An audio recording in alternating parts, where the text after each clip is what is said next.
Hello friends, welcome to editorial analysis by simplified civil services. आज 25 जुलाई को total 3 article discuss करेंगे। First article जो डिस्कस किया जाएगा वो है बजट पॉलिटिकल चॉइसेस। बहुत इंपॉर्टेंट आर्टिकल है।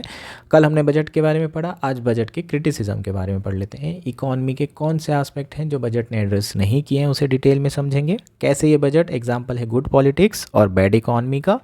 और इसके अलावा बजट के बेसिक ऑब्जेक्टिव्स पढ़ेंगे, क्लासिकल थ्योरी पढ़ेंगे, कीनशियन थ्योरी पढ़ेंगे, और फिर बजट कैसे आया और क्या सप्लाई साइड इंटरवेंशन है और क्या डिमांड साइड इंटरवेंशन है, ये सारे एस्पेक्ट पर भी चर्चा करेंगे। बड़े अच्छे अच्छे कंसेप्ट पढ़ेंगे। हो सकता है आपके लिए कुछ नई भी चीज़ें हो, कुछ इशू आए तो आप कमेंट करके पूछ सकते हैं। नेक्स्ट आर्टिकल जो डिस्कस करेंगे वो है outlining of urban transformation strategies. एक मेंस का क्वेश्चन तैयार करेंगे जिसमें अर्बनाइजेशन से रिलेटेड इश्यूज और उसको एड्रेस करने के लिए इस बजट में क्या गवर्नमेंट इनिशिएटिव लिए गए हैं वो सारे इनिशिएटिव पर भी चर्चा की जाएगी। आर्टिकल इंपॉर्टेंट इसलिए क्योंकि अर्बन डेवलपमेंट के फॉरेन सेक्रेटरी ने लिखा है। चूंकि आईएएस ने लिखा है तो जैसा आईएएस लिख रहे हैं वैसा ही एक्सपेक्ट किया जाता है कि आप भी अपने मेंस के आंसर में लिखें। नेक्स्ट आर्टिकल जो डिस्कस करेंगे वो है is immunity for the president and the governors absolute. बहुत इंपॉर्टेंट है प्रीलिम्स के लिए। 2025-25 में आर्टिकल 361 आपको पूछा जा सकता है, तो उसे ही डिस्कस करेंगे। और इशू क्या है, क्या प्रेसिडेंट और गवर्नर को कंप्लीट क्रिमिनल इम्यूनिटी दी जानी चाहिए या नहीं दी जानी चाहिए, इसके प्रॉस एंड कॉन्स पे भी चर्चा की जाएगी। अगर आपको हमारा एनालिसिस पसंद आ रहा है तो प्लीज़ लाइक करिए, कमेंट्स करिए, शेयर करिए अपने दोस्तों के साथ और सब्सक्राइब करिए। आइए शुरू करते हैं हमारा एनालिसिस। हाँ, आपको अगर इसकी पीडीएफ चाहिए तो प्लीज़ आप हमारा टेलीग्राम चैनल भी ज्वाइन कर सकते हैं। सिंप्लीफाइड सिविल सर्विस सर्च करो, मिल जाएंगे, या फिर नीचे लिंक दी होगी, मोर में क्लिक करोगे तो भी हम आपको मिल जाएंगे डायरेक्टली लिंक पे क्लिक करके। ठीक, शुरू करते हैं एनालिसिस। हमारा फर्स्ट आर्टिकल है बजट्स पॉलिटिकल चॉइसेस। यह आर्टिकल इंडियन एक्सप्रेस में आया है। GS3 इकॉनमी मेंस के पर्सपेक्टिव से काफ़ी इंपॉर्टेंट आर्टिकल है। प्रीलिम्स के पर्सपेक्टिव से उतना ज़्यादा इंपॉर्टेंट नहीं है, लेकिन मेंस के लिए काफ़ी इंपॉर्टेंट। कल हमने बजट के बारे में पूरा डिस्कशन किया, बजट में क्या क्या अच्छी चीज़ें थी, सारी चीज़ें डिस्कस कर ली। नाउ टाइम आ गया है अब इसे क्रिटिसाइज़ करने का। बजट को अब लोग जो है एडिटोरियल लिख लिख के क्रिटिसाइज़ करेंगे, देखेंगे कि बजट में क्या अच्छा नहीं था, क्या क्या ऐसे इश्यूज़ थे जिसे बजट एड्रेस करने में फेल हुआ है, और उन्हीं इश्यूज़ के बारे में यहाँ डिस्कस करेंगे। अगर मैं ओवरऑल थीम की बात करूँ बजट की, तो it is a best example of good politics but a bad economics. So कैसे गुड पॉलिटिक्स का अच्छा एग्जाम्पल था ये बजट, और बैड इकोनॉमिक्स का कैसे अच्छा एग्जाम्पल है, इसे भी समझेंगे। काफ़ी इंपॉर्टेंट आर्टिकल है ये आपके मेंस के पर्सपेक्टिव से। ठीक, शुरू करते हैं। थोड़ा सा कंसेप्ट समझने की कोशिश करते हैं इकोनॉमिक थ्योरीज़ को। दो इकोनॉमिक थ्योरी बहुत ज़्यादा इंपॉर्टेंट है, एक है क्लासिकल्स और दूसरी है कीनशियंस। पहले जो है मॉडर्न इकोनॉमी की अगर हम बात करें तो फादर ऑफ इकोनॉमी आप जानते हैं एडम स्मिथ, है ना, वो फादर ऑफ इकोनॉमी थे। उन्होंने इनविजिबल हैंड का थ्योरी दी थी। उन्होंने कहा था कि मार्केट जो है इनविजिबल हैंड की तरह काम करता है, और अगर हर पर्सन अपने सेल्फ इंटरेस्ट के लिए काम करेगा तो ओवरऑल सबका वेलफेयर होगा, और इकोनॉमी हमेशा परफेक्ट कंपटीशन में रहेगी, परफेक्ट इक्विलिब्रियम में रहेगी, ना अनएम्प्लॉयमेंट होगा और ना किसी तरह के इश्यूज़ होंगे इकॉनमी में। उन्होंने कहा था कि सरकार को कम से कम हस्तक्षेप करना चाहिए। सरकार का जो हस्तक्षेप है वो सिर्फ 2 एरियाज़ में होना चाहिए। पहला है लॉ एंड ऑर्डर को मेंटेन करना ताकि शांति रहे, तभी इकॉनमी फ्लरिश हो सकती है, और दूसरा कॉन्ट्रैक्ट एनफोर्स करना। अगर कोई भी पार्टी के बीच में, प्राइवेट पार्टी के बीच में कोई कॉन्ट्रैक्ट होता है तो मेक श्योर कि वो कॉन्ट्रैक्ट सरकार एनफोर्स करे, अदरवाइज मार्केट फेल हो जाएगा। सो इसी के बाद इसी फिलॉसफी पे आपको क्या देखने को मिलता है, capitalism as a system, economic system देखने को मिलता है। इसी फिलॉसफी पे चलता है जो कि ज़्यादातर मार्केट बेस्ड इकॉनमी पे रिलाई करता है ना। सब कुछ प्राइवेट सेक्टर के लिए छोड़ दिया गया है, सब कुछ मार्केट के लिए छोड़ दिया गया है। सो आपका 1700 से 1900 का पीरियड क्लासिकल इकोनॉमिक्स का था, और क्लासिकल इकोनॉमिक्स वाले जितने भी इकोनॉमिस्ट हैं वो हमेशा सपोर्ट करते थे सप्लाई साइड पॉलिसीज़ को। उन्होंने कभी डिमांड के ऊपर फोकस नहीं किया। आपने एक जो है कोड ज़रूर सुना होगा, supply creates its own demand. आप सप्लाई करते जाओ, ऑटोमेटिकली उसकी डिमांड बनती जाएगी। ये है JB सेस लॉ। तो ये सारी चीज़ें आपको पता होना चाहिए, आप ऐसे वगैरह में यूज़ कर सकते हैं। सो ओवरऑल जो इंटरवेंशन होता था क्लासिकल्स का किसी भी तरीके से इकॉनमी में, वो सप्लाई साइड होना चाहिए। अगर आपको एम्प्लॉयमेंट बढ़ाना है तो आप लोग क्या करेंगे कि जो हायरिंग है हायरिंग फायरिंग है लेबर की, वो आसान करेंगे ताकि जो एम्प्लॉयर हैं उनके लिए आसानी हो हायर करने में भी और फायर करने में, उनको फ्लेक्सिबिलिटी देंगे। सो ये क्या है, आपके लेबर रिफॉर्म्स हो गए। तो ये सप्लाई साइड रिफॉर्म होंगे। कभी भी वो ये नहीं बोलते थे कि आपको डिमांड बढ़ाने की ज़रूरत है। फिर रिसेशन हुआ, ग्रेट डिप्रेशन आया 1929 में, वर्ल्ड वॉर 1 और वर्ल्ड वॉर 2 के बीच में ग्रेट डिप्रेशन हुआ। और उसके बाद कीन्स थ्योरी आई। कीन्स ने एक बुक लिखी जनरल थ्योरी ऑफ एम्प्लॉयमेंट की, और उसमें उन्होंने कहा कि कई बार ऐसी सिचुएशन आ जाती है कि इकॉनमी अपने आप को इक्विलिब्रियम पर नहीं लेकर आ सकती, सेल्फ इक्विलिब्रियम पर नहीं आ सकती। वॉलेंट्री अनएम्प्लॉयमेंट भी होगा और इनवॉलेंट्री अनएम्प्लॉयमेंट भी होगा, मतलब अनएम्प्लॉयमेंट एग्जिस्ट करेगा इकॉनमी में, और ऐसे केस में सरकार को इंटरवीन करना पड़ेगा। और यहाँ पर आपकी जो पॉलिसी होगी वो फिस्कल पॉलिसी होगी जो इकॉनमी को वापस इक्विलिब्रियम पे लेके आएगी। इसका मतलब अब सरकार का रोल यहाँ पर एक्सपांड किया जा रहा है। सरकार एक्सपेंडिचर करेगी, सरकार रोड बनाना शुरू करेगी, मनरेगा करेगी, लोगों के हाथ में पैसा देगी ताकि डिमांड बढ़ सके इकॉनमी में। एक बार डिमांड बढ़ेगी तो ऑब्वियसली जो प्राइसेस हैं वो बढ़ेंगे, प्राइसेस बढ़ेंगे तो सारे जो आपके प्रोडक्शन करने वाले कैपिटलिस्ट लोग हैं उनको लगेगा कि अरे भाई हमारे प्रोडक्ट की डिमांड बढ़ रही है, वो प्रोडक्शन बढ़ाएंगे। प्रोडक्शन बढ़ाने के लिए लेबर चाहिए, रॉ मटेरियल चाहिए, लेबर को रखेंगे, एम्प्लॉयमेंट बढ़ेगा। रॉ मटेरियल जो प्रोक्योर करेंगे उससे रॉ मटेरियल वाली इंडस्ट्री में डिमांड बढ़ेगी, और ऐसे पूरी की पूरी साइकिल जो है चलना शुरू हो जाएगी। सो डिमांड बढ़ाने से आपकी पूरी इकॉनमी साइकिल इस तरीके से शुरू हो रही है। तो सप्लाई साइड पे क्लासिकल का फोकस था, कीनशियन का फोकस डिमांड साइड पे था। ठीक, फ्यूचर में ये पता चला कि भाई सप्लाई भी ज़रूरी है और डिमांड भी ज़रूरी है। इकॉनमी आपकी में अनइक्विलिब्रियम भी हो सकता है, उस पर वो अटक भी सकती है, और अनएम्प्लॉयमेंट भी परसिस्ट कर सकता है लंबे समय के लिए। उसके बाद कई सारी थ्योरीज आई, ये बेसिक थ्योरी थी, और इसलिए जो कीन्स है उन्हें मैक्रो इकोनॉमिक का फादर कहा जाता है, फादर ऑफ मैक्रो इकोनॉमिक्स। चीज़ें क्लियर है ना।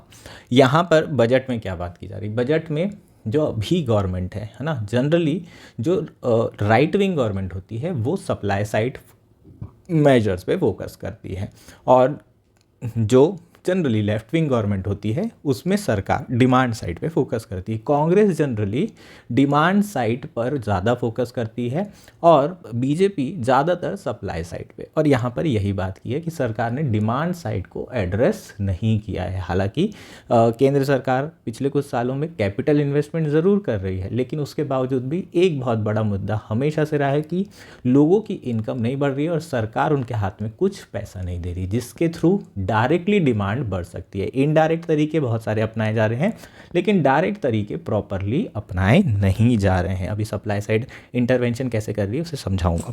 सो ये चीज़ें क्लियर है ना। बजट के बारे में बात करते हैं। पब्लिक फाइनेंस में बजट के 3 ऑब्जेक्टिव्स होते हैं।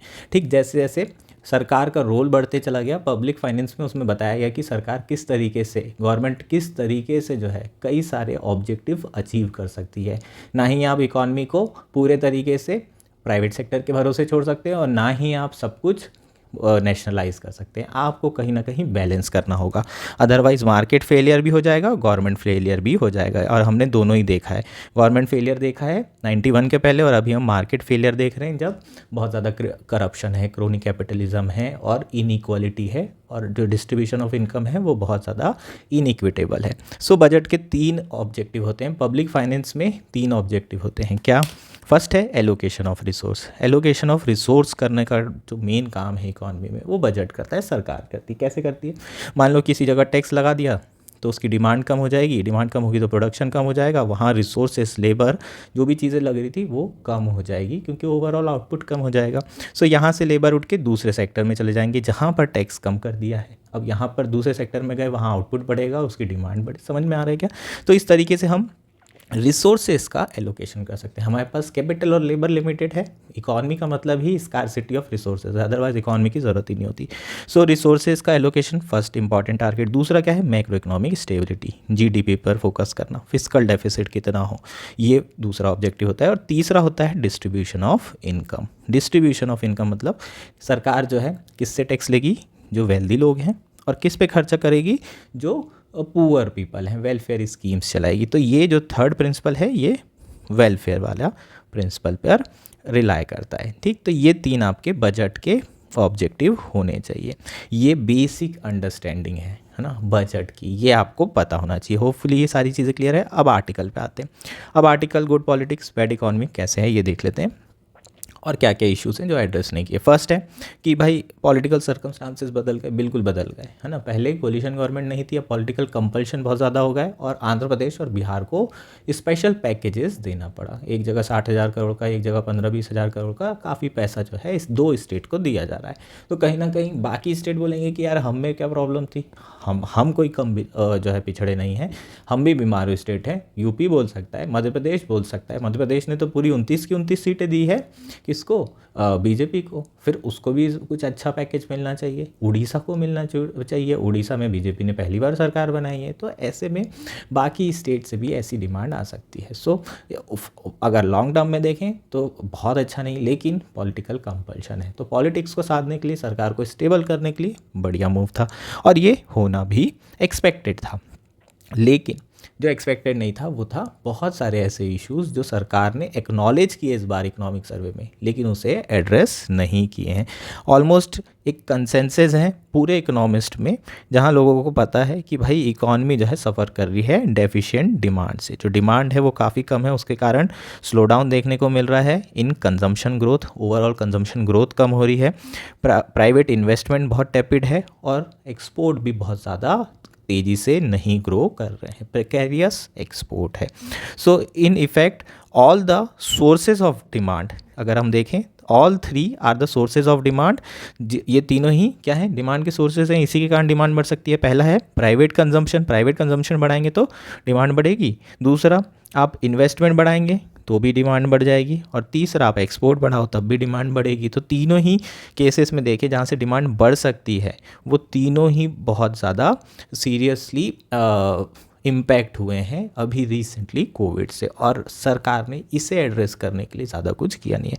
अगर सरकार जो है इन तीनों इंडिकेटर को पुश नहीं करेगी, पॉजिटिव टेरिटरी में नहीं लेके आएगी, तो सस्टेनेबल ग्रोथ लंबे समय तक नहीं हो सकती, क्योंकि सरकार कैपेक्स करने में लगी है, और सरकार जो इन्वेस्टमेंट कर रही है वो हमेशा तो नहीं कर सकती ना, इतना तो पैसा ही नहीं है। तो ग्रोथ भी इस वक्त जो है 7-8% अच्छी ग्रोथ नंबर है, पर सस्टेनेबल ग्रोथ ये नहीं है। इसका मतलब द मोमेंट सरकार ने पुश करना बंद किया, ये ग्रोथ ऑटोमेटिकली कम होना शुरू हो जाएगी। ठीक, तो हम क्या चाहते हैं, सेल्फ सस्टेनेबल ग्रोथ हो, अपने आप इकॉनमी में ये ग्रोथ बनी रहे 8% का हर साल, कोई ज़्यादा इंटरवेंशन करने की भी ज़रूरत ना बने। ऐसे मैक्रो इकोनॉमिक इंडिकेटर को बनाना है हमें, ऐसे ही मैक्रो इकोनॉमिक इंडिकेटर को इस्टेब्लिश करना है कि वो ऑटोमेटिकली इकॉनमी सेल्फ इक्विलिब्रियम में रहे। चीज़ें क्लियर। अब डेफिशिएंट डिमांड के रीजंस भी हम लोगों को पता है। जो इनकम है मेजरली, और जो अर्निंग है वो पिछले एक दशक में बिल्कुल भी नहीं बढ़ी है। अलग अलग हमारे सर्वे के हिसाब से देख लें तो पीरियडिक लेबर फोर्स सर्वे के हिसाब से जो रेगुलर वर्कर्स हैं उनकी रियल अर्निंग डिक्लाइन हो रही है 2011-12 से। लेबर ब्यूरो का डेटा देखें तो wages shows a decline in real ways in non farm occupation. Non farm occupation में भी रियल वेजेस गिरी है, लेबर ब्यूरो का डेटा है। और जो रीसेंट अनऑर्गेनाइज सेक्टर का सर्वे का नंबर्स आए हैं उसके हिसाब से भी देखें तो रियल अर्निंग डिक्लाइन हुई है। तो ओवरऑल जो आपकी इनकम है, रियल इनकम, वो नहीं बढ़ रही है। नॉमिनल इनकम आपकी ज़रूर बढ़ रही है ना, ओवरऑल वेजेस बढ़ रहा है, लेकिन इन्फ्लेशन में एडजस्ट करने के बाद आपकी रियल इनकम अभी भी उतनी ज़्यादा नहीं बढ़ रही। कल्टिवेशन जो इनकम है वो बेयरली 1% इंक्रीज़ हुई है पिछले 10 सालों में, और आप मान लीजिए कि इसमें या इन पूरे जहाँ हमने जितने भी लेबर की बात की अलग अलग जगह, नॉन एग्रीकल्चर, एग्रीकल्चर, ये सब मिला के 3/4 वर्कर्स हैं। सो 3/4 वर्कर्स की ओवरऑल इनकम नहीं बढ़ रही है। जब इनकम ही नहीं बढ़ेगी तो कंजम्पशन कैसे बढ़ेगा, और कंजम्पशन नहीं बढ़ेगा तो डिमांड कैसे बढ़ेगी। चीज़ें क्लियर है, जब आप कंज्यूम ही नहीं करोगे तो गुड्स की डिमांड ही नहीं बढ़ेगी। तो इन रियलिटी ये सारे इश्यूज़ हैं, और इन सारे इश्यूज़ को रिकॉग्नाइज भी किया है सरकार ने। सरकार भी जानती है कि रूरल इकोनॉमी में बहुत ज़्यादा डिस्ट्रेस है, और इसके अब स्पिल ओवर इफ़ेक्ट्स हमें अर्बन इकोनॉमी में भी देखने को मिल रहे हैं। जो भी कंजम्पशन हो रहा है वो किस पे रिलाई कर रहा है, हाउस होल्ड सेविंग पे, या फिर जो सरकार की नॉन कोलेटरल स्कीम है जैसे मुद्रा है ना, जिसमें किसी तरह का मॉर्गेज नहीं रखना, 50,000 रुपये ले लिया, इन्हीं कंजम्पशन, इसी के थ्रू जो कंजम्पशन हो रहा है उसी पे अब हमारी जो थोड़ी मोड़ी बची हुई डिमांड है वो इसी पर चल रही है। अब फाइनेंस मिनिस्टर को कहीं और जाना ही नहीं था, उन्हें सिर्फ अपना डॉक्यूमेंट ही उठा के देखना था जो उन्होंने एक दिन पहले रिलीज़ किया था, इकोनॉमिक सर्वे। उसी में प्रॉपर डिटेल्स दी हुई है, उसी में हर एक चीज़ रिकॉग्नाइज़ की गई है, सॉल्यूशन दिए गए हैं। उसमें कहा गया है कि भाई एग्रीकल्चर ग्रोथ को रिवाइव करना, सस्टेनेबल बनाना बहुत ज़रूरी है, तभी जो है ओवरऑल डिमांड बढ़ेगी, रूरल एरिया की कंजम्पशन बढ़ेगा और आपकी ग्रोथ सस्टेन हो पाएगी। तो सरकार ने जो है बिल्कुल एग्रीकल्चर पे ध्यान दिया, लेकिन रिलेटिवली इस बार एग्रीकल्चर पर इतना फोकस नहीं किया गया। जैसे कि नेचुरल फार्मिंग फर्स्ट टाइम जो है अनाउंस की थी 19-20 बजट में, और लास्ट ईयर जो है 459 करोड़ का एलोकेशन था, खर्चा केवल 100 करोड़ किया गया था। इस बार एलोकेशन रिड्यूस करके 366 करोड़ कर दिया गया। इसके अलावा जो रिसर्च इंस्टीट्यूशन हैं, एग्रीकल्चर एक्सटेंशन एक्टिविटीज़ हैं, उनमें भी ओवरऑल जो है आपको बजट एलोकेशन में डिक्लाइन देखने मिला है। Fertiliser subsidy, food subsidy allocation कम है, कल डिस्कस किए थे। पीएम किसान में एलोकेशन कम है, इसमें जो आपके बेनिफिशरीज़ हैं वो भी कम हो चुके हैं, जबकि शुरुआत में बेनिफिशरी ज़्यादा थे जब 2 एकड़ ज़मीन का क्राइटेरिया था। अब तो जितने भी किसान हैं सबको मिलेगा, जिसके पास भी ज़मीन है उन सबको 6,000 रुपये मिलेंगे, तब भी ओवरऑल बेनिफिशरीज़ में कम हो गए हैं। सो आपके ये जो पीएम किसान है इसमें डायरेक्टली आप क्या कर रहे हैं, पैसा दे रहे हैं किसके हाथ में, फार्मर्स के। तो ये डायरेक्ट पैसा क्या करेगा, डिमांड, ये सब क्या है, ये डिमांड बढ़ाने वाले इंटरवेंशन है, और सरकार ने इसी में एलोकेशन कम कर दिया है। मनरेगा के थ्रू इनकम बढ़ सकती थी, वो भी इस बार आपको बजट एलोकेशन कम देखने को मिल रहा है। सो ये जितने भी वेज थे जिसके थ्रू रूरल वेजेस को इंक्रीज़ किया जा सकता है, सरकार ने उस पर एलोकेशन कम कर दिया है। ओवरऑल रूरल एरिया में जो डिस्ट्रेस है वो भी अगले साल तक आपको ऐसे ही दिखने वाला है। चीज़ें क्लियर है। दूसरा क्या है, दूसरा हमारा है प्राइवेट सेक्टर। प्राइवेट सेक्टर क्योंकि बहुत ज़्यादा इन्वेस्ट नहीं कर रहा है, उसके कारण डिमांड बिल्कुल नहीं बढ़ रही है। तो इकोनॉमिक सर्वे ने प्राइवेट सेक्टर को बोला अनग्रेटफुल हैं, इन लोगों के लिए हमने सप्लाई साइड इंटरवेंशन किया, इन्हें सब्सिडी दे रहे हैं पीएलआई स्कीम के अंदर ताकि प्रोडक्शन बनाए, है ना। अब यहाँ पर क्या करा जा रहा है, प्रोडक्शन पर फोकस किया जा रहा है, सप्लाई साइड पे। डिमांड साइड मतलब कंजम्पशन, सप्लाई साइड मतलब प्रोडक्शन। तो प्रोडक्शन पर सरकार ने बहुत फोकस किया है।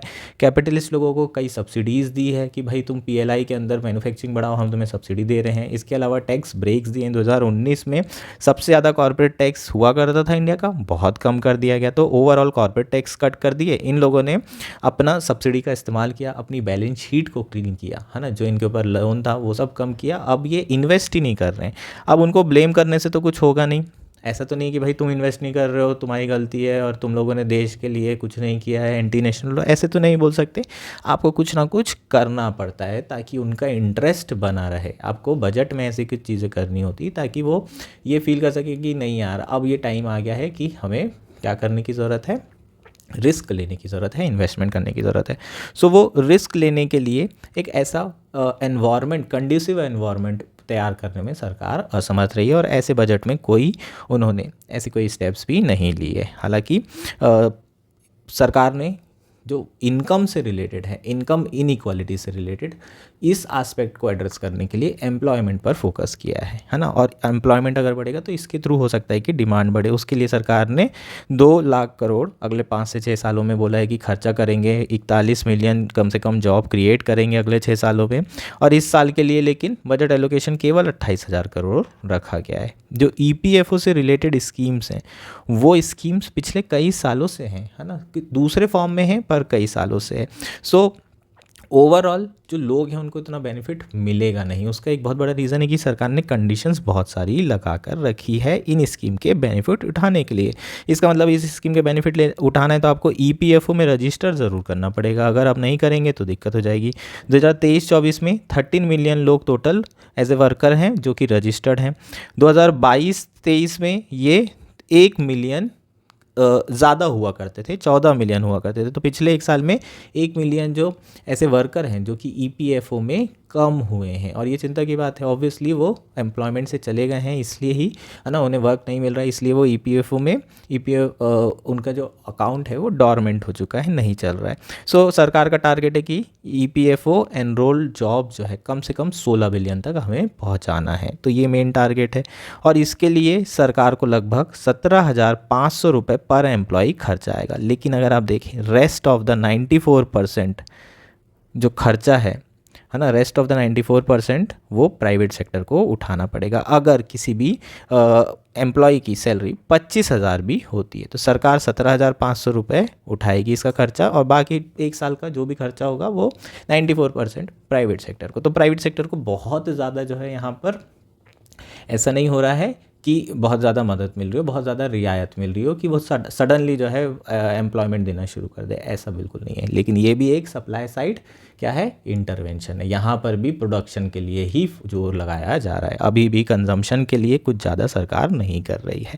सो ये एक बहुत बड़ा इशू रहता है। और कांग्रेस को देखें तो वो हमेशा क्या बोलती है, न्याय स्कीम, सबके पास 8,000 रुपये, 6,000 रुपये, 6,000 8,000 रुपये आएंगे तो ऑटोमेटिकली कंजम्पशन बढ़ेगा, कंजम्पशन बढ़ेगा तो डिमांड बढ़ेगी, डिमांड बढ़ेगी तो प्रोडक्शन बढ़ेगा, प्रोडक्शन बढ़ेगा तो समझ में आ रहा है क्या। पर प्रॉब्लम क्या होती है यहाँ पर, फिस्कल डेफिसिट की, फिस्कल प्रूडेंस की प्रॉब्लम होती है। इतना पैसा देने में बहुत सारा जो रिसोर्सेज है वो लगेगा, और ये रिसोर्सेज एल्सवेयर कहीं यूज़ हो सकता था, कैपिटल एक्सपेंडिचर में यूज़ हो सकता था, अच्छी रोड बनाने में, इरीगेशन, वैसे समझ पा रहे हो। तो ये एक बहुत बड़ा डिलेमा होता है, तो सरकार को कहीं ना कहीं बैलेंस करना होता है। सो ये बेसिकली आपका आर्टिकल था, और सरकार का ये जो बजट था मोर पॉलिटिकल था रेदर देन इकोनॉमिकल। चीज़ें क्लियर है। सो ये हमारा कंप्लीट आर्टिकल है। हमारा नेक्स्ट आर्टिकल है an outlining of urban transformation strategies. Article the Hindu में आया है। GS1 अर्बनाइजेशन के पर्सपेक्टिव से काफ़ी इंपॉर्टेंट है, मेंस में पूछा जा सकता है एक क्वेश्चन, एक मेंस का क्वेश्चन तैयार कर लेंगे। बेसिकली क्या डिस्कस करेंगे, बजट में क्या क्या प्रोविजंस हैं रिलेटेड टू अर्बन एरियाज़, किस तरीके से अर्बन एरिया को ट्रांसफॉर्म किया जा सकता है, उससे रिलेटेड स्ट्रेटजीज़ के बारे में बात करेंगे। और बजट में ऐसे क्या क्या प्रोविजंस हैं, कौन कौन सी स्कीम है, कैसा एलोकेशन किया गया है अर्बन मिनिस्ट्री के लिए, उसके बारे में डिस्कशन करेंगे। ठीक है, काफ़ी इंपॉर्टेंट आर्टिकल है। मेंस में क्वेश्चन कैसे आएगा आपको, मेंस में क्वेश्चन ऐसे आएगा, rapid urbanisation can indeed lead to host of challenges that require urgent intervention to ensure sustainability of cities across country. क्या मतलब है इसका, कि भाई अर्बनाइजेशन इतना तेज़ी से हो रहा है कि इसके कारण बहुत सारे चैलेंजेस आएंगे, और उन चैलेंजेस को एड्रेस करने के लिए अर्जेंट इंटरवेंशन की ज़रूरत है। किसके द्वारा, सरकार के द्वारा। तभी आप सिटीज़ को सस्टेनेबल बना सकते हैं पूरे देश में, across the country. In the light of this statement enlist the issue and government initiative. So हमें इस स्टेटमेंट के लाइट में क्या लिखना है, क्या क्या इश्यूज़ हैं रिलेटेड टू सिटीज़ एरिया, और उससे रिलेटेड जो गवर्नमेंट इनिशिएटिव्स हैं, सरकार जो इनिशिएटिव्स ले रही है इस प्रॉब्लम को एड्रेस करने के लिए, वो क्या क्या है। ऐसे क्वेश्चन आपको आएगा। तो यहाँ पर हमने इश्यूज़ भी लिख लिए हैं, और उसको एड्रेस करने के लिए सरकार ने इस बजट में क्या किया है वो भी देख लिए। ठीक, इंट्रोडक्शन देख लेते हैं। Cities are home to about almost 50 crore people accounting for about 36% of India population. लगभग सिटीज़ में 50 करोड़ लोग रह रहे हैं, 36% पॉपुलेशन ऑफ इंडिया की सिटीज़ में आ गई है। अर्बन पॉपुलेशन स्टीडी पेस से ग्रो कर रही है, लगभग 2 से 2.5% एनुअली अर्बन पॉपुलेशन इंक्रीज़ हो रही है। सो कहीं ना कहीं अर्बनाइजेशन जो हो रहा है उसके लिए इन्वेस्टमेंट भी स्टेडली करने की ज़रूरत है, सस्टेन इन्वेस्टमेंट करने की ज़रूरत है, और उसके लिए आपको प्रॉपर विजन और डिटर्मिनेशन की ज़रूरत होगी, जो बजट में दिखाया गया है अकॉर्डिंग टू ऑथर ने, जो कि फॉर्मर सेक्रेटरी हैं urban development government of India के। ठीक है, फॉर्मर सेक्रेटरी मतलब IAS थे, है ना, रिटायर्ड IAS हैं, और जो कि इसी डिपार्टमेंट के सेक्रेटरी थे। तो अच्छा इम्पॉर्टेंट आर्टिकल हो जाता है हमारे लिए, क्योंकि जो आईएएस लिख रहा है वही चीज़ यूपीएससी में एक्सपेक्ट की जाती है। जो रिटायर्ड आईएएस यहाँ आर्टिकल लिख रहे हैं कि ऐसे ही आपको चीज़ों को परसीव करना है और ऐसे ही आपको लिखना भी है। सो इम्पॉर्टेंट आर्टिकल हो जाता है आपके मेंस के आंसर राइटिंग के लिए। अब इश्यूज़ के बारे में बात करते हैं। पहला इशू है अर्बन एरिया से रिलेटेड इनएडुकेट हाउसिंग। हाउसिंग का बड़ा प्रॉब्लम है यार, महंगाई बहुत है, घर खरीद नहीं सकते, घर के लिए जगह नहीं है, ज़मीन नहीं है, बड़ी दिक्कतें। तो जो सिटी एरियाज़ हैं वहाँ पर इनएडुकेट हाउसिंग का एक बहुत बड़ा प्रॉब्लम है। इसको एड्रेस करने के लिए सरकार ने प्रधानमंत्री आवास योजना अर्बन ये स्कीम 2015 में शुरू की थी और उसके बाद से लगभग 85 लाख हाउसिंग यूनिट अभी तक के कंस्ट्रक्ट की जा चुकी है इकोनॉमिक वीकर सेक्शन ईडब्ल्यूएस के लिए, मिडिल इनकम ग्रुप के लिए। और लगभग ये जो पॉपुलेशन है एमआईजी और ईडब्ल्यूएस को कितना इन्वेस्टमेंट लग रहा है, 8 लाख रुपए तक का इन्वेस्टमेंट लग रहा है, जिसमें जो क्वार्टर ऑफ द इन्वेस्टमेंट है वो केंद्र सरकार दे रही है। मतलब 2 लाख तक रुपए कौन दे रहा है, केंद्र सरकार। बाकी सारे बेनिफिशरीज और स्टेट गवर्नमेंट इसकी पूर्ति कर रहे हैं। सो ये स्कीम काफ़ी इंपॉर्टेंट स्कीम है, 2015 में शुरू किया गया था, हाउसिंग फॉर ऑल। ये स्कीम अभी भी कंटिन्यू है और सरकार ने बजट में टारगेट किया है support for construction of another 1 crore such units in urban area with an investment of 10 lakh crore which will include central assistance of 2.2 lakh crore in the next 5 years. ठीक, तो अगले 5 साल में 1 करोड़ ऐसे घर और बनाए जाएंगे जिसमें सरकार 2.2 करोड़ केंद्र सरकार सेंट्रल असिस्टेंस देगी और ये पूरा इन्वेस्टमेंट 10 लाख करोड़ का होने वाला है।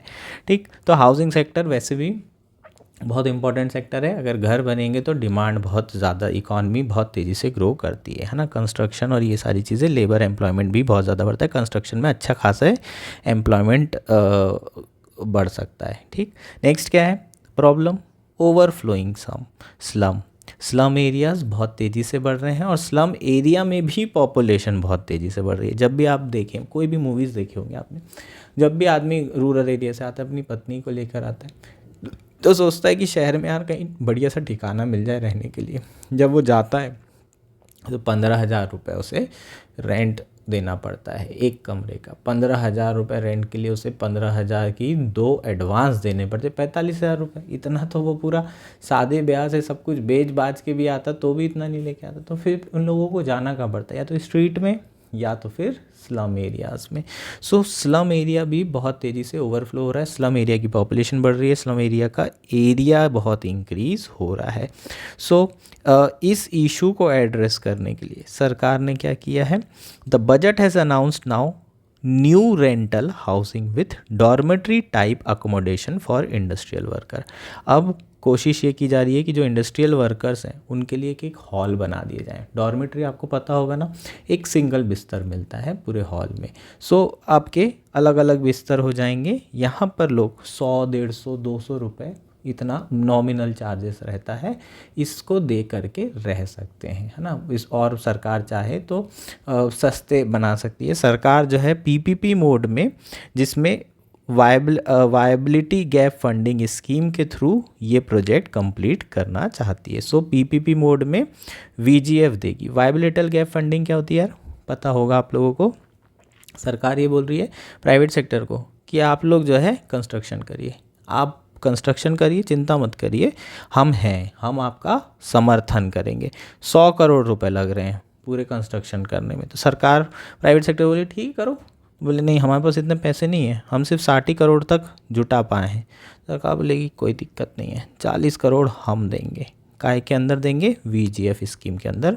जो भी कमी बेसी होती है वायबिलिटी गैप फंडिंग के अंदर, इस गैप को भरा जाता है और केंद्र सरकार लगभग 20% का सपोर्ट करने के लिए तैयार है। इसका मतलब 100 करोड़ का प्रोजेक्ट है तो 20 करोड़ तक केंद्र सरकार आपको पैसा दे देगी। 80% की पूर्ति प्राइवेट सेक्टर को करनी होगी। ये सिंपल सपोर्ट जो है केंद्र सरकार कर रही है, ताकि जो स्लम वाला इशू है वो ना हो, ओवर पॉपुलेशन भी ना हो और स्लम भी धीरे धीरे खत्म हो। नेक्स्ट क्या है, अनप्लान डेवलपमेंट, है ना भाई। कोर सिटीज़ की अगर हम बात करें तो उनकी कोर डिमांड क्या होती है, वाटर सप्लाई होना चाहिए प्रॉपर, सैनिटेशन होना चाहिए, रोड बढ़िया हो, है ना, सीवरेज सिस्टम बढ़िया हो, ड्रेन फैसिलिटी अच्छी हो, गंदगी ना हो, यही तो हमारी कोर। लेकिन अपने यहाँ जो प्रॉब्लम है ये सिटीज़ में कुछ भी नहीं है। दिल्ली की बात कर लेता हूँ मैं, दिल्ली में पानी इतना गंदा आता है कि मैं आपको बता नहीं सकता। पूरा पानी का कलर, नहाने की इच्छा ना हो किसी को, इतना गंदा होता है। और उसके बाद फिर इसी पानी को हम आरओ में डाल करके पी रहे हैं, ना जाने वो आरओ के भी क्या ही मतलब क्या ही कर रहा होगा, बहुत डाउट्स हैं यहाँ पर। इसके अलावा सैनिटेशन, है ना, जैसे तैसे सैनिटेशन ठीक है, शहरी एरिया है, लोग जो अफोर्ड कर सकते हैं वहाँ सैनिटेशन ठीक है, लेकिन स्लम एरिया में प्रॉब्लम है। रोड्स वगैरह ठीक है क्योंकि ये ऑब्वियसली कैपिटल है, लेकिन अगर आप रोड देखने जाएं, छोटी छोटी रोड्स हैं, पुरानी दिल्ली में चले जाओ, पुराने शहरों में, पुराने जो एरियाज हैं जो बहुत पुराने डेवलप है, वहाँ एक घर एक दूसरे घर से इतना सफोकेशन, रह नहीं सकते आप, धूप नहीं आ सकती लोगों के घर में, इतना सफोकेशन, इतना कम वेंटिलेशन। तो इस तरीके से आप जो है रह रहे हैं। तो जो डेवलपमेंट हुआ है वो अनप्लान डेवलपमेंट हुआ है। पानी गिरता है 2 घंटे और भरा रहता है 2 दिन, ये प्रॉब्लम है। ये दिल्ली की बात कर रहा हूँ मैं, नेशनल कैपिटल की। ये बाकी इंडिया की तो बात ही नहीं हो रही है। सिर्फ एकमात्र प्लान सिटी इंडिया में वो है चंडीगढ़, इसके अलावा और कोई भी ढंग की प्लान सिटीज़ नहीं है। तो इन इश्यूज़ को एड्रेस करने के लिए सरकार के द्वारा एक मिशन चालू किया था, Amrut mission, mission for rejuvenation and urban transformation, और बजट एलोकेशन में 8,000 करोड़ रुपए इसमें दिए गए हैं, सो दैट कि जो सिटीज़ में बेसिक फैसिलिटीज़ हैं वो प्रोवाइड की जा सके। चीज़ें क्लियर है। इसके अलावा इसमें वीजीएफ विंडो भी प्रोवाइड की गई है, मतलब अगर कोई भी कमर्शियल प्रोजेक्ट पीपीपी मोड में हो रहा है तो सरकार जो भी कमी बेसी होगी वो भी भरने के लिए तैयार है। इसके अलावा इंफ्रास्ट्रक्चर डेफिसिट बहुत है ना, प्रॉपर रोड नहीं है, ये बहुत बड़े इश्यूज़ हैं। तो सरकार ने मेंशन किया है कि भाई 11.11 लाख करोड़ का कैपिटल एक्सपेंडिचर वो करेगी इंफ्रास्ट्रक्चर में। तो ऑब्वियसली जो हाईवेज़ होंगे वो बनेंगे, जो रोड्स होगी वो बनेगी, तो सिटी की स्थिति बेहतर हो जाएगी, इंफ्रास्ट्रक्चर जो डेफिसिट है वो कम हो जाएगा, इलेक्ट्रिसिटी 24 घंटे हो सकता है मिलने लगे। नेक्स्ट क्या है, नेक्स्ट आपका स्मार्ट सिटी मिशन में इस बार जो एलोकेशन है हालांकि कम कर दिया है, लेकिन लास्ट ईयर एलोकेशन 8,000 करोड़ का था। तो इस साल जो बची है ना, जो कमी बेसी रह गई है पिछले साल के एलोकेशंस के बाद जो भी इम्प्लीमेंट हुआ होगा, जो भी रिजल्ट आए होंगे, उसमें जो कमी बेसी रह गई है उसी को पूरा करने के लिए 2400 करोड़ रुपए इस बार दिया गया है। नेशनल अर्बन डिजिटल मिशन, बहुत इम्पॉर्टेंट ये स्कीम सरकार लेकर आई है, जिसमें बजट एलोकेशन 1150 करोड़ का है, जिसका फोकस है digitisation of property and tax record and their management with the GIS mapping, है ना। हमारे यहाँ जो अर्बन एरियाज, उसमें एक सबसे बड़ी प्रॉब्लम क्या है, प्रॉपर्टी ओनरशिप की, है ना। प्रॉब्लम क्या हो जाती है, कोई ने भी अपनी ज़मीन बनाई और बाजू में बाउंड्री वॉल बना दिया, बाउंड्री वॉल खिसका के दूसरे केस में बना दिया, अब दूसरा लड़ाई कर रहा है, फिर कोर्ट केस हो रहा है अननेसेसरली। प्रॉपर्टी केस के कारण जुडिशरी इतनी ज़्यादा बर्डन है, लोअर जुडिशरी में तो बहुत प्रॉब्लम है। तो ये अननेसेसरली की लिटिगेशन है। पटवारी आता है, पटवारी अपने पैसे 10,000 जिसने ज़्यादा दे दिए उस तरफ लाइन खींच देता है, प्रॉपर्टी दूसरे की हो जाती है जबकि दूसरे की है एक्चुअल में, और इस तरीके से डिस्प्यूट बढ़ता चला जाता है। फिर कोर्ट केस करते रहो, ज़िंदगी निकल जाएगी आपकी। सो टैक्स रिकॉर्ड, प्रॉपर्टी का डिजिटाइजेशन, ये होने से होगा क्या, ये डिस्प्यूट तो कम होंगे, जुडिशरी को भी बेनिफिट होगा, गवर्नेंस भी बेहतर होगा। उसके अलावा जो प्रॉपर्टी टैक्स है वो भी मिल पाएगा किसको, अर्बन लोकल बॉडी को। अर्बन लोकल बॉडी का फाइनेंसेस इंप्रूव होंगे, अगर फाइनेंसेस इंप्रूव होंगे तो गवर्नेंस इंप्रूव, समझ में आ रहा है क्या।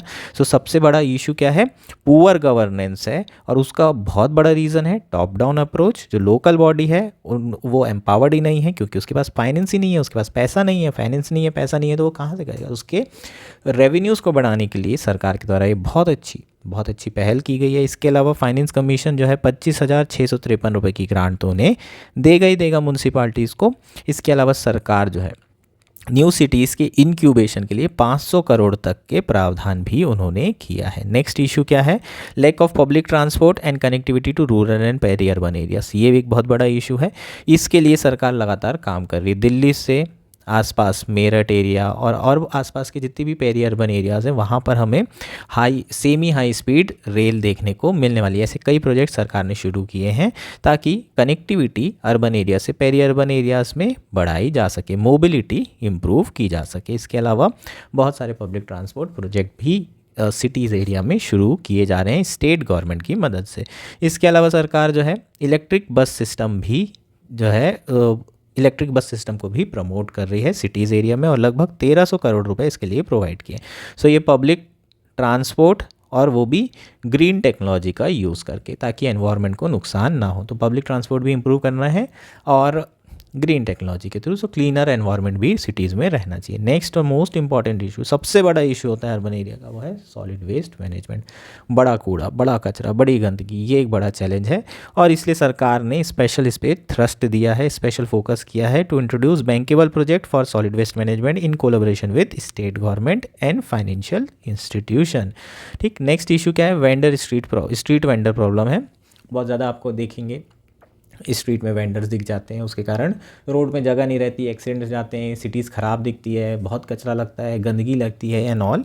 तो उसके लिए सरकार बोल रही है कि भाई स्ट्रीट वेंडर तो रहेंगे। जुडिशरी ने भी कई बार कहा है कि स्ट्रीट वेंडर रहना ज़रूरी है, ये उनकी लाइवलीहुड का अधिकार है, लेकिन उसके लिए अलग से हार्ड बना दीजिए, स्ट्रीट फूड हब बना दीजिए। तो ऐसे 100 street food hub, weekly street food hub सरकार जो है बनाने जा रही है। इसका भी अनाउंसमेंट सरकार के द्वारा किया गया है।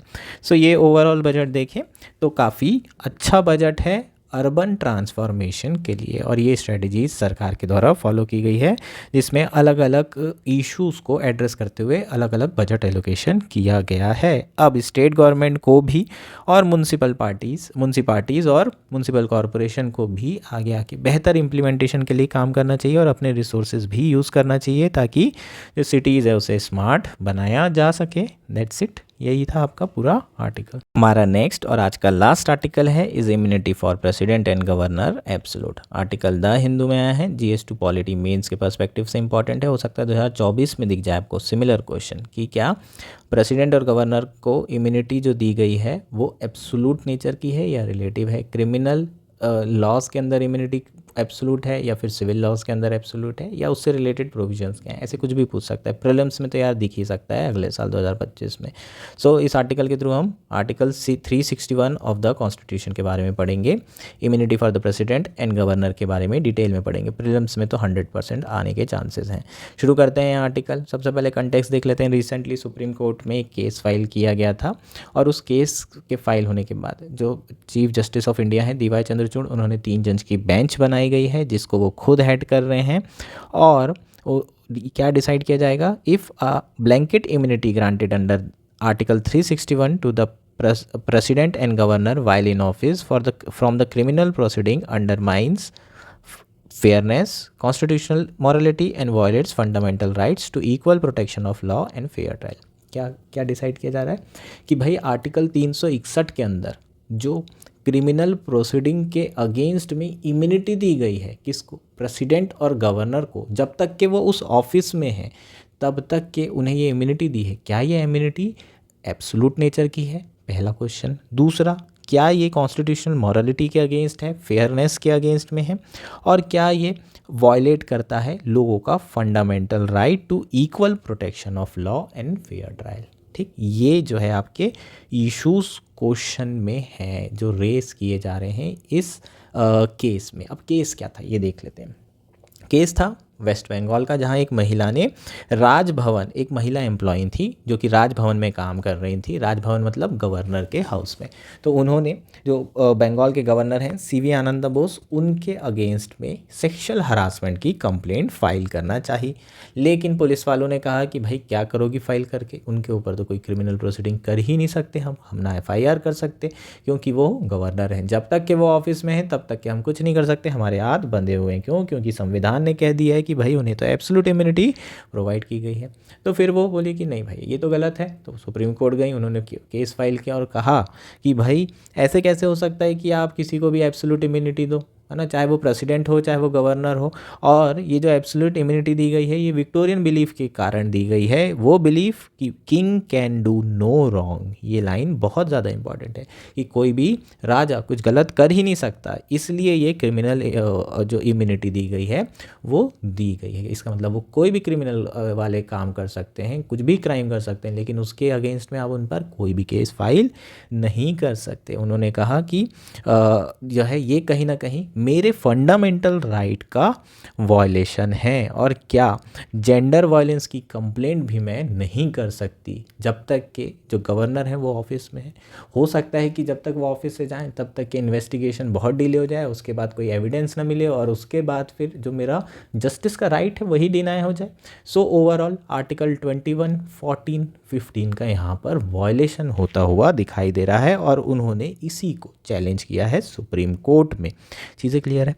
अब देख लेते हैं कि क्या गवर्नर के पास इम्यूनिटी है। बिल्कुल है। आर्टिकल 361 में दिया हुआ है कि president and governor are not answerable to any court for act done in exercise and performance of their power and duties. क्या कहा गया कि भाई प्रेसिडेंट और गवर्नर किसी भी कोर्ट को आंसरेबल नहीं होंगे अगर उन्होंने कोई ऐसा एक्ट किया है जो कि उनकी पावर और ड्यूटीज़ के अंदर आता है एज अ गवर्नर और president.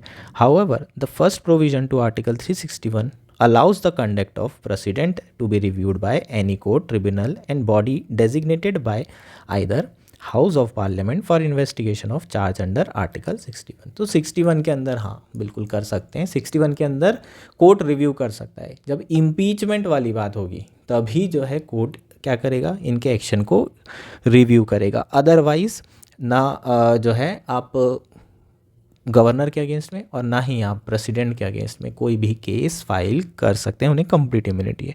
The second provision to article 361 hold that the immunity can not stop a person from suing the centre और स्टेट कंसर्न। जो सेकंड चीज़ इसमें कही जा रही है कि इम्यूनिटी किसी भी पर्सन को नहीं रोकती कि वो सेंटर या स्टेट को क्या करे, उस पर केस फाइल करे। इसका मतलब आप प्रेसिडेंट और गवर्नर पर केस नहीं कर सकते, लेकिन आप केंद्र सरकार स्टेट पर केस हमेशा फाइल कर सकते हो। ये दूसरा प्रोविज़न है। चीज़ें क्लियर है क्या? The clause in question before the Supreme Court in the current case is Clause 2 of Article 361, which mandates that no criminal proceeding whatsoever shall be instituted or continue against the President or Governor of the state in any court during his term of office। जो problematic वाला provision है वो ये है कि कोई भी criminal proceeding कुछ भी हो, कुछ भी किया हो उन्होंने, तो भी उनके ऊपर कोई क्रिमिनल प्रोसीडिंग किसी भी कोर्ट में नहीं चल सकती जब तक कि वो अपने ऑफिस में उनका टेन्योर ख़त्म नहीं हो जाता है। और यही सबसे बड़ा प्रॉब्लमेटिक आपका प्रोविज़न है। चीज़ें क्लियर है? अब ये प्रोविज़न क्यों रखा गया यार? एक तो ये जो लिखा है king can do no wrong, एक तो ये है। दूसरा क्या है, हमारे यहाँ हर चीज़ प्रेसिडेंट के नाम से होती है ना। वॉर किसके नाम से लड़ी गई? प्रेसिडेंट के। अब प्रेसिडेंट के नाम से वॉर लड़ी गई तो कल को बहुत सारे लोगों की डेथ हो जाएगी, बहुत सारे लोग जो सिपाही हैं वो मर जाएंगे। तो हो सकता है कि आप केस फाइल कर दें कि ये जो है प्रेसिडेंट के नाम पे वॉर लड़ी गई है तो इनको जो है जेल में डालो। तो ये अपने ऑफिशियल कैपेसिटी में ये सारे काम कर रहे हैं और उनके लिए उनके अगेंस्ट में कोई क्रिमिनल प्रोसीडिंग नहीं होना चाहिए, इसलिए उन्हें इम्यूनिटी देना भी काफ़ी इंपॉर्टेंट है। चीज़ें क्लियर है क्या? नाउ जो पेटिशनर हैं उनके आर्गूमेंट सुन लेते हैं। उन्होंने कहा है कि भाई एक तो ये आर्टिकल 21 का बहुत बड़ा वॉयलेशन है, आर्टिकल 14 का वॉयलेशन है, सारे ही लोग बराबर हैं देश में। तो फिर यहाँ पर मेरे आर्टिकल का फंडामेंटल राइट का वॉयलेशन हो रहा है, एक पर्टिकुलर इंडिविजुअल के फंडामेंटल राइट वॉयलेशन हो रहा है, तो कहाँ तक के जो इम्यूनिटी दी जा रही है वो सही है, पहली चीज़। दूसरी चीज़ इन्होंने कही कि आर्टिकल 361 में जो इम्यूनिटी दी गई है वो कहीं पर ये नहीं कह रहा है कि पुलिस अपना इन्वेस्टिगेशन ना करे। पुलिस की इन्वेस्टिगेशन पावर को नहीं रोका जा रहा है, वो इन्वेस्टिगेट कर सकती है और इवन FIR भी फाइल कर सकती है, परपिचेटर का नाम भी लिख सकती है। इस तरह की कोई भी पावर नहीं दी गई है कि गवर्नर अपने एम्प्लॉय का सेक्शुअली अब्यूज़ करे या सेक्शुअल हरासमेंट करे। और इसके पहले सुप्रीम कोर्ट ने Rameshwar Prasad versus union of India में जो सिविल इम्यूनिटी दी गई है वो कंप्लीट एब्सोल्यूट सिविल इम्यूनिटी जो है ले ली थी। पहले भी सिविल इम्यूनिटी के प्रोविजंस थे, उसमें एब्सोल्यूट प्रोविजन थे, उसको सुप्रीम कोर्ट ने ले लिया था। किस केस में? Rameshwar Prasad versus union of India में। उसमें ये कहा था कि civil immunity did not take away the power of citizen to challenge the action of president and governor on the ground of mala fides. So article 361(4) में जो civil immunity है वो कभी भी जो सिटीज़न की पावर है उसको कम नहीं कर रहे हैं। सिटीज़न चाहें तो जो भी प्रेसिडेंट और गवर्नर के एक्शन है उसे चैलेंज कर सकते हैं ऑन द ग्राउंड ऑफ मालाफाइड्स। उनके गलत इंटेंशन है, मालाफाइड इंटेंशन थे, ख़राब इंटेंशन थे और उस इंटेंशन से उन्होंने ये काम किया है, इसलिए उनके ऊपर हम केस फाइल कर सकते हैं। ठीक है, चीज़ें क्लियर है क्या? सो इसी तरह की जो है सुप्रीम कोर्ट से गुहार लगाई जा रही कि इसी तरह की रूलिंग सिविल केस में जैसी दी थी वैसी क्रिमिनल केस में भी दी जाए। चीज़ें क्लियर है? ये हमारा आर्टिकल था। होपफुली ये आर्टिकल क्लियर हो गया होगा। ये कंप्लीट आर्टिकल है ना ये। That's it for today. Thank you and enjoy.